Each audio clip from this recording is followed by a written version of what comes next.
Hello, everyone, and welcome back to the Life and Games podcast. My name's Ben Bracken, and I'm the brand manager here at STARS Youth Enrichment Program. And our mission is to provide basketball camps all around the country and teach life lessons to the youth of America today.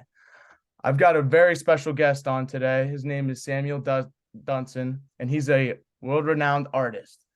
I actually got the chance to go to his exhibit the other week, his new exhibit that just came out called Good Soil, which we'll get into in a little bit. But Samuel's also had some of his artwork up at the Super Bowl last year, and it was a really inspirational pieces that I was able to see from what I was able to gather. But my first question would be, how did you come up with the design for the sweatshirt in the first place? Because this is a really cool design, and Yeah, just want to give our listeners a little bit of a background on it. yeah. Basically, even a little bit of a further background. Contacted by Ty Fields, which we both know. I've graduated with Ty Fields from Trotwood Madison High School in Trotwood, Ohio. Pretty much. We usually say Dayton, but Trotwood is a little bit of an alcove of Dayton, I guess you would say. So I was contacted by Ty a while back, and he was basically he knew. I mean, after we graduated that I was an artist and knew that basically, you did some graphic design, some, I guess you would say, uh, I guess not, I wouldn't say community based artwork, but had a field in kind of murals and just kind of Mhm. thinking about design. I guess that's the best way to put it without becoming too tongue tied. So the idea of illustrating a concept was something that wouldn't be that difficult for me to kind of jump into. So he basically gave me the story of the idea of the sweatshirt. Um, he gave me the basically the background that he wanted to basically have the concept behind. Yeah. And then the minute he told me that it was Dale Ellis, I was like, oh wait, for real. So it's an opportunity to connect with I was really, really, big into basketball. I can't play basketball at all, but I was big into basketball when Dale Ellis was, I would say, right at the kind of precipice of his prime and all of that. So that name just kind of rung a bell with me. And I knew that I wanted to have a design for a sweatshirt that would be somewhat contemporary, but also harken back to that time period of, kind of the 80s and 90s design, kind of the idea of geometry, and the idea of the shapes that were used and the colors that were used, but also to kind of bring it to today's times where it wouldn't feel like you were wearing a sweatshirt back from that time, but it would feel like you were wearing something that was up to date, that was a little bit more of a throwback or retro design. Knowing that Dale Ellis was pretty much a Steph Curry before Steph Curry. Yeah. So it was the idea of you're dealing with a person, a basketball player that pretty much understood. He was a man before his time. I really feel that Mhm. way. Understood that 3 points is greater than two. so, if I can, so if I can basically hone in on getting 3 points, as many 3 point opportunities as I can, then that might actually help my team a little bit better. But the idea of his shot and the way that just a pure shooter, I wanted the design to kind of emulate that concept. Um, so what I did is actually went through. Perfect to have the internet. And pictures readily available from that time period. So I was able to actually jump online, put them into Google, look through Google Images, find a couple of good websites that actually dealt with his actual history and dealt with the idea of, a number of good shots that were, I will say good pictures that were good shots that actually would show him in the air doing what he does. All right. So showing that pure shot. So I wanted to play with the idea of movement. You think of a shooter, you don't think of like something that's static. Mhm. The idea of somebody staring somebody down harkens a little more to sports that are not fast and quick and moving.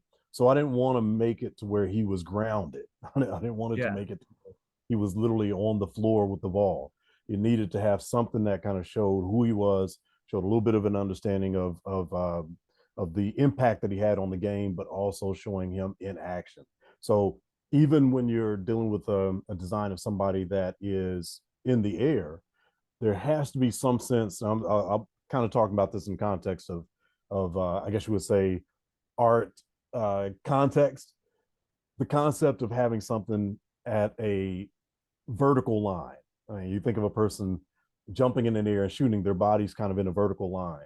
That vertical line, whenever somebody sees a vertical line, it's the idea of something that is very it's the idea of something that is erect and pretty much a figure that you're going to see as being an important figure, Yeah. somewhat dominant. So we think of anything that is standing, I mean, standing straight up, buildings, people, they become authority figures because of that vertical line. But it also becomes something that's kind of stagnant. So I needed a diagonal line as well with the shooting arm and so on, and that sense of movement. So diagonals give that idea of activity or instability. So having a design that, I mean, that shows that there's a sense of an authority figure, but also showing that figure in movement through those diagonal lines. And then having something that's repeated a few times gives also the concept of movement. So the design, it was a lot of stuff that was kind of going in my head. There was all, and I'm gonna apologize because I can't remember the young lady's name. It's on the tip of my tongue that I worked with before, so I do apologize that I It's can't remember. Elena. Yeah. Elena. Yeah, thank you. I mean, I saw her there this past Saturday, but I mean, I didn't work with her. I'm sorry, I hadn't worked with her in a little while, and the name was just kind of. I'm 52 years old, so the name was kind of flying out. So I apologize about that. So, I'm 21 and I still am forgetting names, so I totally understand that. but with her input and the work that she had done before I had actually come into it, I want to basically also give her just as much credit on that design as I do, because it was having somebody that you can, I mean, that has a vision as well, but you can actually throw ideas back and forth. So it went through a couple of phases. I mean, I was able to use some visual information she had, gave some of my own visual information, and came up with a design that we feel is fairly I mean, exact to the feeling that we wanted to get. A retro design that gave Dale Ellis the kind of the kudos of his actual, I mean, established mark on the game based upon the shooting, but also something that would be comfortable, someone would be comfortable wearing as of today. And that's a drawn out story, but No, I guess that would be the wholeness of it. that's awesome. No, it really gives our listeners an in-depth background of the sweatshirt, the inspiration behind it, how you came up with the designs. And it's really cool. I love how you brought up the fact about how Dale changed the game, because he was the first 3-point shooter that dominated the league of all time. Like, the 3-point line was implemented 4 years before he started in the league, Yeah, and he was the first person to reach 1,000 3-pointers in the NBA. exactly. Yep, He was the exactly. most improved player in '93, and he had the biggest score increase in NBA history. He averaged 7 points with the Mavs. Then when he got traded to the Sonics, he averaged 24 points a game and led the Sonics to their first playoff run. And Man, it's amazing if you know that there's a person that has the skill to do something, but when you put them in a system that allows them to do the best, I mean, with that skill, you can't help but to see somebody that, I mean, is like Dale Ellis. I mean, you can't help but to have that happen, because someone had to recognize his talent for one, but also the work that he put in to become the shooter that he is. I mean, that was one of the things that I remember the most, is the idea of hearing that he was a pure shooter. And yeah, at that point in time, I mean, back in the '90s, early '90s, I was in my early 20s, but I started really listening to what, I mean, like basketball players would say about other players. So that was one thing that I had heard, And I was like, it made me at this time when I was actually looking at creating the design, it made me find out what like a pure shooter looks like. Not so much the idea, the mechanics of it, but what somebody looks like when they're in the air. Because you could actually see the difference between the pictures that were taken of Dale Ellis and so many other shooters, where there was not as much. I mean, there was most definitely form, but you can see that there's a sense that each one of the pictures that I saw was very similar. I mean, Yeah. so you knew that he was practicing that form a little bit differently than the others. And I mean, like you said, it tells with the idea of being the first player in NBA history to hit 1,000 points behind the 3-point line. So it kind of tells the whole story on it. Mhm. And it's kind of crazy too, because he started off his career as a big man based out of the post, but when he Yeah, got traded to the Sonics, his coach Bickerstaff finally gave him that opportunity from behind the arc, yeah, and he was able to just run with it. And that's where that right. opportunity comes in. It's luck is where preparation meets opportunity. Everyone always says it, but it's so Exactly. true. He had the surrounding system that helps him support it. And I think that goes along with our mission at Stars too, and Yeah, creating that environment for our campers, for the world, leaving it better, helping impact that younger generation and every generation to leave it for a better tomorrow. But another thing I wanted to bring up was that the sweatshirt releases in February for Black History Month. And you and Dale are prominent figures, role models within the African American community and in the community in general to everybody. thank But you. Appreciate it. in relation to Black History Month, I wanted to ask you what the significance of Black History Month is for you, and how you also intertwine African American culture into the formulation of your artwork too. Okay. I would say African American history is in the community is a little bit controversial now. It Mm-hmm. was controversial when it first came out. Yeah, most definitely. I don't want to act like it wasn't. Because I mean, as an artist, I'll put it out there. I'll say it as an artist, and then I'll say it as just a lay person. That's not an artist. Um, you're seeing a lot more as an artist, as a black artist during African American History Month than you are in other months. Mm-hmm. Um, so there's an absolute importance that we as black artists have to kind of juggle. I guess that's the best way to, because we're getting so many calls right at the middle of January to say, hey, usually when people say Black History Month's coming up, we have an opportunity. It's like, okay, we're artists the entire year. So there's a little bit of that out there, and I'm using this opportunity to bring a little bit of levity to it, a little bit of, I mean, kind of satire and a little bit of comedy to it. But I mean, it's the idea that we do want to be recognized at every single day of the year. The opportunity, and I'm not saying we're needing to be recognized every day of the year, but we want that recognition so that we can actually say things about our community at all times of the year. But when I get away from that and that little bit of, I mean, that irritation, it's not based upon the idea of the month and the importance of the month. It's the idea of wanting to be recognized and seen. And I'm not just talking about myself. I'm talking about, these are conversations that we as black artists joke about. It's like, oh, it's January. I guess you better better get, better get ready to get them calls. Get ready, it's October month. No, no. Right? But in reality, if you imagine how many opportunities are given for young people to hear that they're important for almost 28 days straight.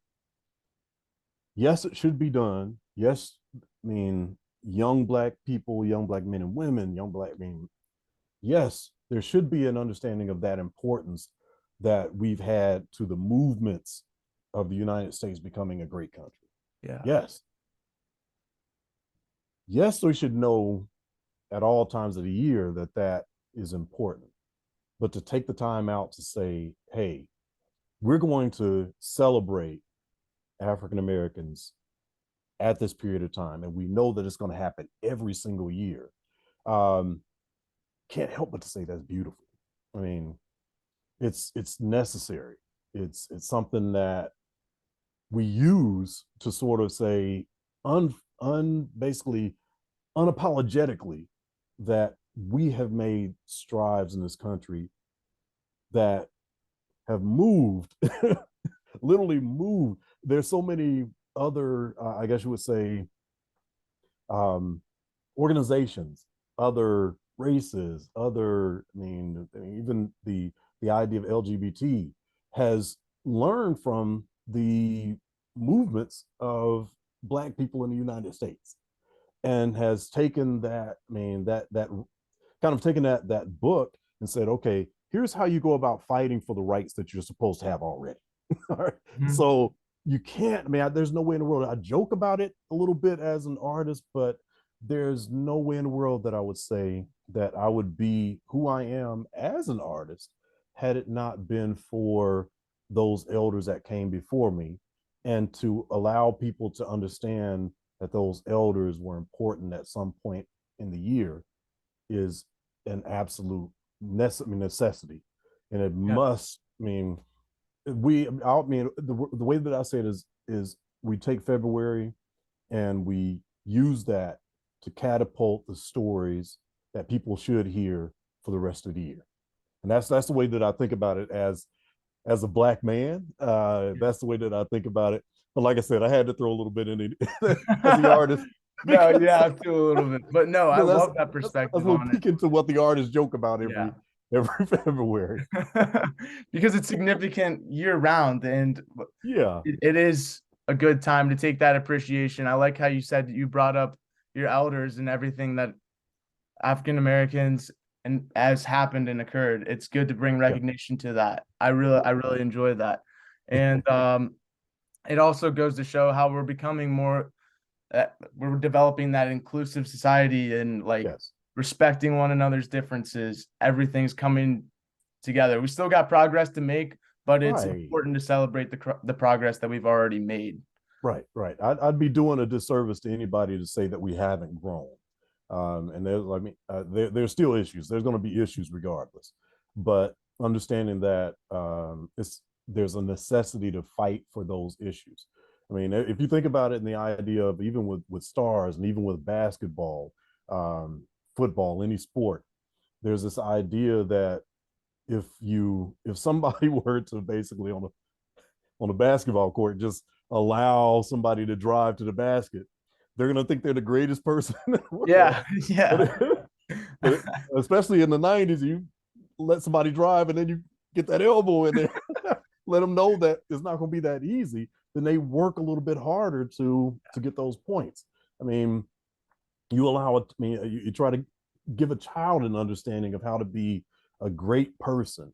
If you basically take all of the obstacles out of the way for that child or that person, they're going to think that life is just an easy cakewalk. And then when you find out that it's not, they're not going to be prepared for it. So the idea of having to fight for something is learning how to fight for something. It's like you're learning how to fight so that somebody else does not have to fight that battle, but that they'll then recognize other battles so that we can actually become stronger and stronger, move forward. So it's most definitely it's necessary to let people know the struggles that we've gone through, but we'd be doing a disservice to say that we haven't gone through something and we've Mhm. gained something, and we are at a point that is a little bit better than we were many years ago. So it's Yeah. it's definitely worth having. Yeah. Mhm. I love that perspective on it. And I think we're going to take a little bit of a turn because I want to get into you and a little bit more about your artistic career. But I Oh, kind of wanted to know how you began your career. What's your background? How did you first get introduced to art? And do you use it as an outlet? I'll let you explain, but I'd really like to hear about it. okay. I always thank my parents first and foremost, because they basically are the the foundation of everything that I've done, every, sort of opportunity I've had is truly because of them. And then I also thank my wife and my children because uh, I could have basically chosen to be with a person that is not as, as much of a support system and not as giving of her time, like away from me. And not saying it in such a way that there's a control issue or anything like that. But this is, art is something it takes time. It literally takes time. And having somebody as a spouse that recognizes that that time is not being taken from her, it's good to have that support system. So I would say those having parents to start it off and then having a good support system from that point forward is the reason I do what I do. I'm able to do what I do. But the other part is I was given a gift.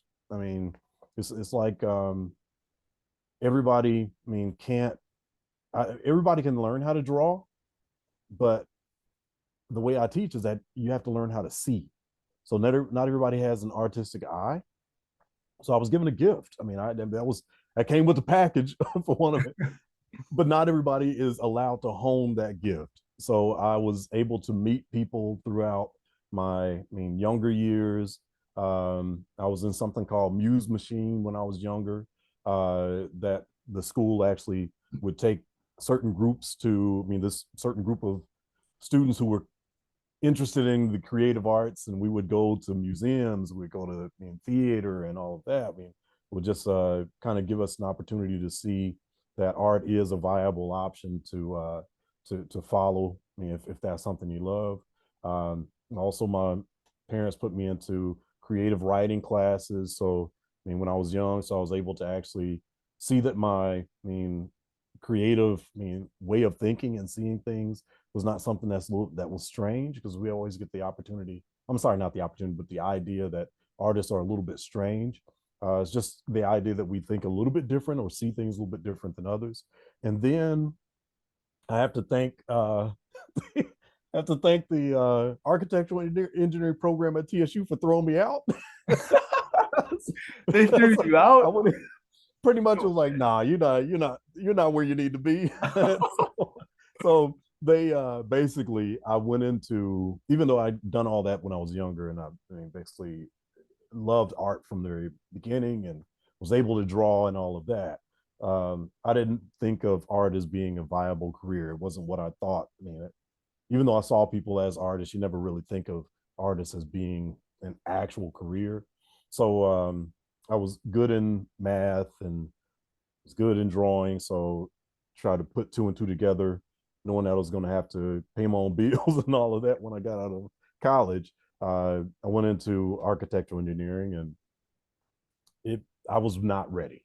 So basically, I was put on academic probation. So I was almost thrown out of college. But what it did is actually allowed me to find what I really wanted to do. And I met my mentor, a gentleman by the name of Ted Jones, at Tennessee State University, where I went to college from undergrad. And I was just wanting to see what art was about. So I happened to be over I'm sorry, I forgot. There was a majors fair. I guess that's what, major fair inside the university. They would basically just have all of the majors just meet in one spot. All the students would just kind of go around, and he basically asked, was I interested in art? And I said, yeah, I actually am, but I'm not. I'm an architectural engineering major, and I always call him Doc. He's like, oh, you're not where you need to be then. So he said, just come and take one drawing class. I took one drawing class and I was hooked. Basically changed my life from that point forward. So I basically graduated, stayed out of school for about 6 years. Just had a 9-to-5 job, but I was constantly showing. One thing I say to any young artist is get a group of people that that's going to force you to continue to be creative, because it's really easy to get out of college and graduate and then have that rigor yeah in college, and then the next day rigor's gone. So, I mean, as an artist, what do you do? I mean, like, Mhm. you have to remain creative. So I was able to connect with a couple of groups, art guilds in Nashville, Tennessee, where Tennessee State University is, and was able to start. I mean, like literally living as an artist. I just wasn't getting paid for it. I mean, like a 9 to 5 job. So I had a regular 9 to 5 job, but I was living as an artist. I was living and thinking as an artist. And then after that, I felt like, oh, okay, I actually want to have a career that also, I mean, asks me and forced me to be, I mean, continually creative. So I thought about,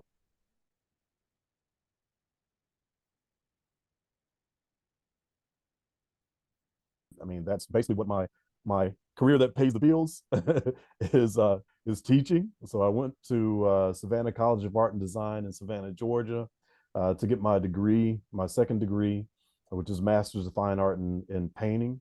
And I was able to secure a job at Tennessee State when I got out because they had a position open. So I was able to secure that job. And the rest is really history on the academic Yeah. side. I've been teaching since 2000, but for the my artistic side, I'm never satisfied. There's no happy ending. Everything's finished. Everything's good. That's not. I'll never be that. I'm a continual student of the arts. I'm always trying to look at, I mean, what might move me to do something, or Mhm. studying myself to say, what am I feeling? What am I thinking? How do I make that into something that's visual that people, I can have a conversation with people through my works of art. So that's where I am right Yeah. now. I'm a constant student of the arts. I'm absolutely love it. I mean, I don't know what else I would be able to do. There's a few things I've thought about doing, but no, I mean, I love what I do. I mean, it's absolutely something that fulfills That's me as a person. Yeah, Yeah. that's awesome. And I love the courage and determination that you had, even when times weren't going your way, to stay true to what you love and do what you're passionate about, because not a lot of people can say that they've stuck that through. Yes, But sir. that also leads me to my next question too, is how do you draw inspiration for your work and what is it like aim to say? Ooh, the what I found is I've gotten out of my own way, because that one thing as a younger artist when I was in my 20s and 30s, and even kind of growing up slightly into my 40s, I was thinking that I had to control a specific narrative in order to make work believable to myself. Um, so I would think that I would have to figure out, there's a story I want to tell in this work of art Mhm. and these other works of art, to put them together to actually create a series of works or something like that. And it went well. I mean, I'd be lying to say that it didn't do me well to try to control every aspect of my work. But right around I mean, like 42nd birthday, I guess you would say, when life started to happen. And what I mean by that is, I mean, it was like right up to my like 39th year. I'd go to have my annual, I mean, sort of physicians, I mean, like a doctor's appointment and all of that. And everything was completely fine. Um, didn't have to take any medication. Everything was good. And right at my 40th 40th year, it was like, oh, okay, all right, we time to catch up with you now. Now you're getting high blood pressure. I mean, diabetes is right around the corner. And I mean, so it was like, it was all of these things that, I mean, these issues that were coming up that, I mean, literally kind of rocked my world, because I'd had, I, I would lie to say that I'm uh, like riddled with medications that I have to take. And I take high blood pressure medicine. That's it. I mean, so I can't really complain about it. But having someone tell me that those things are capable, I mean, are possible for you, Mhm. right around that 40th year, it was like, okay, life is actually not going to, I mean, sort of remain for the for another 100 years. So you better get something. You better do. Also, my being a father of two younger children at that time.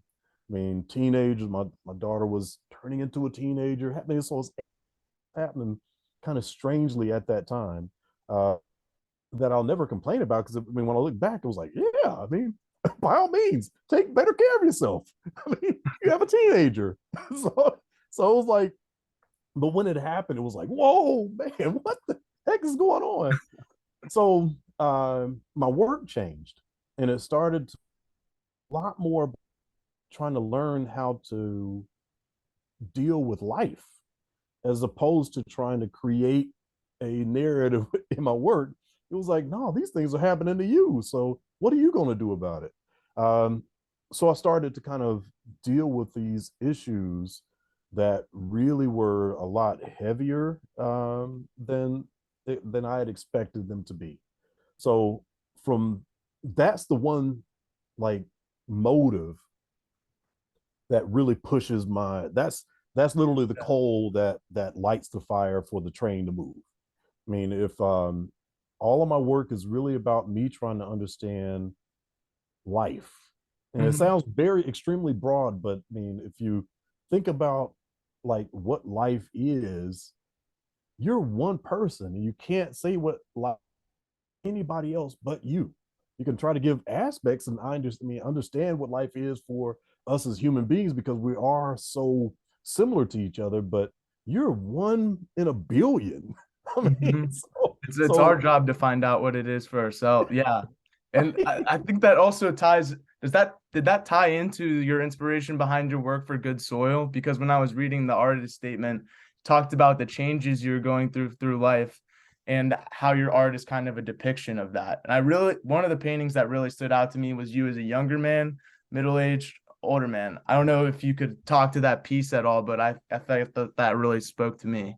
Yeah, and that part is that idea of getting out of my own way, is recognizing that I've been using flowers for the past number of years, not even really thinking that much about it, but using flowers. So I started to think about what the idea of the growth means. Aging, I mean, is a major part of growth, but accepting aging is a whole different it's a whole different kind of animal.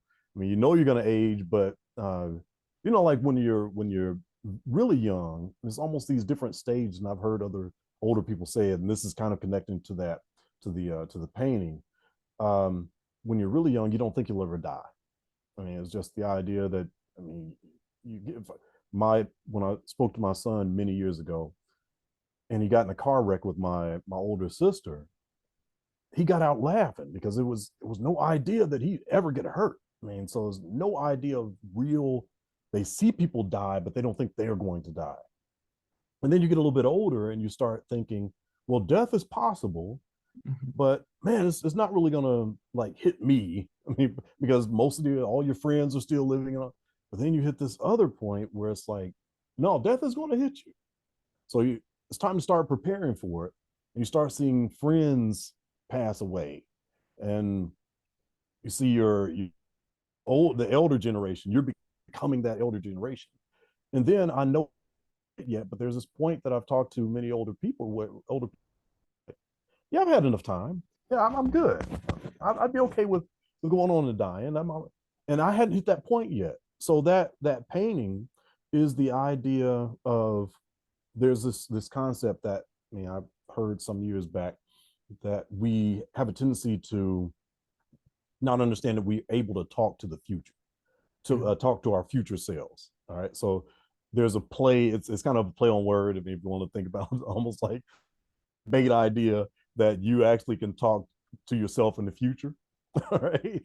And the way that I explained it in that piece is basically all three of those figures are me at different points of time, I mean, points in time of my life.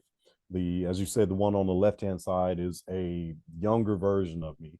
One in the middle is one that happened maybe about 15 years ago. And then the one on the right-hand side is me at this time. And in order to get where I am now, I had to direct that younger me, that was in my 30s. And I'll put it in, I mean, really specific, so I won't kind of draw this story out too long. I'm a professor now. I've been, basically teaching in the, college system for almost 23 years. The person that is in the left-hand side of that, the young person, was not a professor. He didn't even know he was wanting to teach, but he knew that he wanted to be in a creative, career. Mm-hmm. So I had to talk to him to tell him there were steps that he had to take in order to become who I am right now. So that person was being talked to by the future me. And it sounds, I'm not saying it, I'm really not trying to say it in a I guess you would say science fiction idea. It's the idea that, okay, the way I put it when I had my talk was like, okay, if I want to go out to dinner tonight, then I have to actually say that that person is eating at some place that he's wanting to go. So then I know I have to take a shower, I have to get dressed, I have to actually make sure my car is okay, I have to drive that way, I have to find out what that person's eating and all of that. So it's a way of thinking is a little bit crazy, but it's almost like the person is telling me how to navigate the world to get to that point. So that painting is actually the title of it is Affirmative Actions. So it's me saying that I'm actually, even though I'm not where I need to be, I'll never feel like I truly have gotten to who I am that I want to be. I'm happy with how I'm happy with my children. I'm happy with my wife. I'm happy that I have family. So the person of right now had to talk to that younger person who didn't know all those things was capable. So in the painting, I'm actually planting or laying down flowers. The 52-year-old me is laying down flowers in the painting that the other two time periods of my life are actually have their feet grounded in. So I am actually planting the flowers that my past Sam Dunson was able to walk, or creating the path for that Sam Dunson of the past to walk on. And we're all in a triangle that plays on the idea of past, present, the 3 points: past, present, and future. Father, Son, Holy Spirit. All those things I'm wrapped into that, because all those three people are in me. They are me, but they're also different parts of me, different time periods of me, different people in the same person. So that piece kind of plays on that whole concept of time travel, if you want to call it that. Oh yeah, that's awesome. I think that understanding that life is temporary helps you live more deliberately in the present. And those conversations that you have with yourself when you're younger of where you want to be, how you want to be remembered, what you want people to think of you, what you want to leave, how you want to leave your mark on the world, that helps you make those daily decisions in order to get there. And I like how you said that you're always trying to be better. Like, that's the human experience. Every day we're trying to grow. Every day we're trying to challenge ourselves in order to reach that potential. We'll never actually get there, but we keep progressively trying. And that's what goes to show the resilience that you build, and it determines who you become. But that's true. So true. I really love that. And one last thing, because we're kind of running short on time. Sorry about that. Apologize. But you're good. No, I think the listeners are going to love this. But if there was one message that you could say to the younger generation, or to an artist who's trying to succeed, what would it be and why? It's an old 70s idea of keep on keeping on. Anything that stops its forward motion will plant itself and eventually die in that same place that it. But if there is something that you want to become, then you have to progress. You have to move forward. You have to have people who are going to support that idea. If there's people in your life, and this is for anybody, artists or anybody, if there's people in your life who are telling you that dream can't be basically accomplished, I never say to take those people out of your life. I say to keep them around so that they understand how you have changed their mind in the way that they see the world around them as well. So find people who are going to not knock down the barriers. Like I said before, you want some struggle, you want some fight. I think that's important. But have somebody that understands where you're wanting to go, and so you see what that looks like.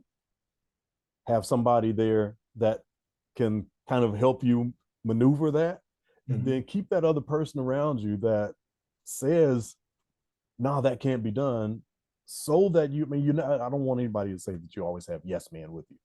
So that person says, well, hey, all right, so you weren't able to do this. Well, all right, you can't do that. You can do that. So you kind of need all of that in your life. So I mean, the main thing is just to say, keep on keeping on, keep fighting what you want. And I think even if you don't get it, you will have understood the work that get towards that, at least, so that you're not unhappy with your life at the end of, when it's time to meet your maker. You felt like you've worked in such a way that you have benefited from the life that you've been given. Yeah. Love that. I think a lot of people are going to benefit from this podcast. I really appreciate you taking the time to meet today. And everybody, go check out Sam Dunson's art exhibit, Good Soil. It's in Dayton. What's the exact location on it again? It is on the campus of Sinclair College. It's in Building 13 on the 4th floor in the art department of the Sinclair College. All right, Sinclair College, Building 13, floor 4. Everybody go check that out. Also, look out for the apparel too. Sam Dunson, the design behind it, the absolute man. But thank you guys for listening. And if you like the podcast, please share with a friend. If you have any suggestions about anybody else that you want on in the future, please let me know, or any questions that you want asked. So thank you guys for listening, and have a good one.